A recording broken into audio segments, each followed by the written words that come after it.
자, 고객은 왜 비싸다고 할까요? 이 짧은 영상만 보시면 판매를 바로 할 수 있을 겁니다. 비결이 뭐냐면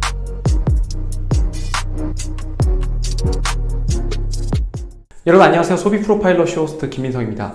자, 세일즈를 하시는 분이나 판매를 하시는 분들, 영업하시는 분들은 가장 많이 듣는 소리가 비싸요 라는 말일 거예요. 고객들은 왜 비싸요 라고 하는지 먼저 프로파일링부터 시작해 보도록 하겠습니다. 일단 비싸요 라고 여러분께 말하는 분들은 구매할 의사가 있다라는 뜻입니다. 자, 클로징하는 타이밍 편을 보시면 고객이 프로모션이나 깎아달라고 하거나 이런 가격에 관한 이야기를 할 때는 고객이 사려고 하는 상황이니 클로징을 해라. 그때는 클로징을 할 타이밍이다 라고 제가 이미 강의를 올려놓은 적이 있습니다. 그렇기 때문에 고객이 비싸다라고 말하는 것은 저리 좀 가세요. 안 살 겁니다. 관심 없어요가 아니고 이 상품이 정말 마음에 드는데 내가 지금 당장 사야 되는 명분을 좀 주세요 라는 의미예요. 자, 그러면 비싸요 라고 하는 고객에겐 어떻게 될까요? 고객이 비싸요 라고 한다는 것 자체가 사고 싶은데 비싸다라는 거예요. 그때는 마감 효과, 지금 사야 되는 이유로 간단한 프로모션을 제안해 준다면 고객은 갑자기 미소를 지으며 결제를 할 확률이 높습니다. 자, 근데 여기에서 만약에 고객이 안 사요, 생각해 볼게요, 그래도 비싸요 라고 하는 고객에게 어떻게 될까요? 결론부터 말씀드리면 고객님 안 사셔도 오늘 도움이 됐던 건 어떤 것인가요? 라고 물어보시면 됩니다. 자, 그리고 맞아요. 저렴하진 않습니다. 그런데 대부분의 고객들은 이걸 사용하고 저렴하다고 말씀하시는 분들도 있어요. 자, 여기서 여러분 느낀 게 있으신가요? 긍정의 언어, 파저리브 랭귀지를 써야 한다는 것이죠. 자, 이 파저러브 랭귀지, 긍정의 언어를 왜 써야 되냐면 고객은 영업사원들이 하는 말은 바로 낙인 이론, 라벨링 이펙트가 계속 적용이 됩니다. 만약에 제가 고객에게 고객님 오늘 부담드려서 죄송합니다.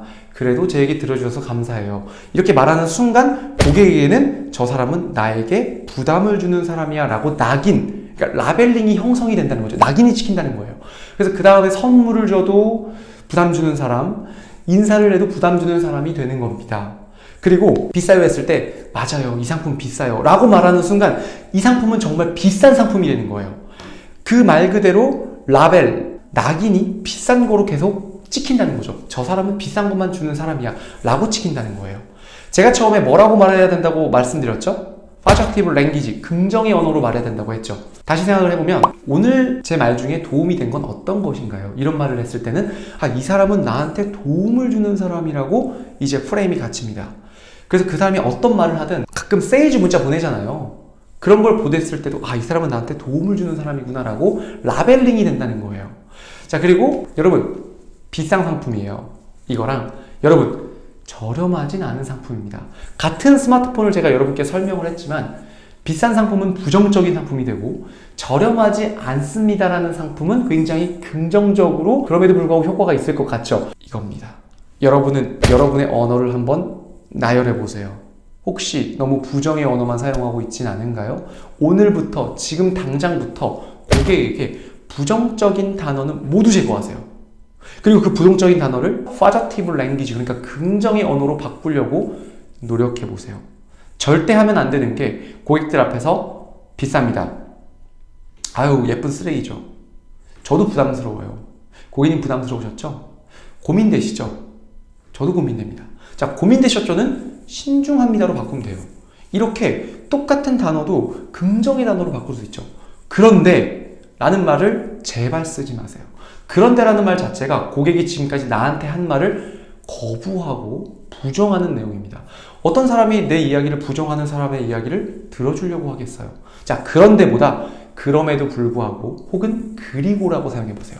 네, 맞아요. 고객님이 하신 말씀이 맞습니다. 그리고 제가 하는 말도 한번 들어보실래요? 어떠세요, 여러분? 네, 고객님 말씀하신 것처럼 조금 저렴하진 않네요. 그럼에도 불구하고 한 번 살 때 좋은 거를 사야 후회 안 하더라고요. 자, 정리하겠습니다. 고객이 비싸요 라고 하는 건 사고 싶다라는 마음이 전제되어 있다는 거 포기하지 마세요. 자, 그리고 두 번째, 여러분 제발 여러분도 모르게 여러분 마음속에 들어가 있는 부정의 언어를 모두 제거하세요. 그리고 긍정의 언어로 바꿔보세요. 퇴근하고 그냥 주무시나요? 퇴근하고 오늘 하루 동안 내가 한 말을 저는 다 녹음을 해서 다 들었습니다. 혹시 내가 부정적인 말을 썼나? 이 말은 내가 습관적으로 쓰네. 그래, 때문에라는 말을 덕분에로 바꾸자. 그런 데를 그럼에도 불구하고 그리고로 바꾸자. 하루에 30분, 1시간 투자하는 것이 여러분의 자산이 되고 여러분의 연봉을 10배 이상 올려줄 겁니다. 자, 오늘은 고객이 비싸요 라고 했을 때 어떻게 해야 되는지 소비 프로파일링을 저와 함께 해보셨습니다. 자, 좋아요와 구독 눌러주시고 다음에 좀 더 좋은 내용으로 찾아뵙겠습니다. 여러분 안녕.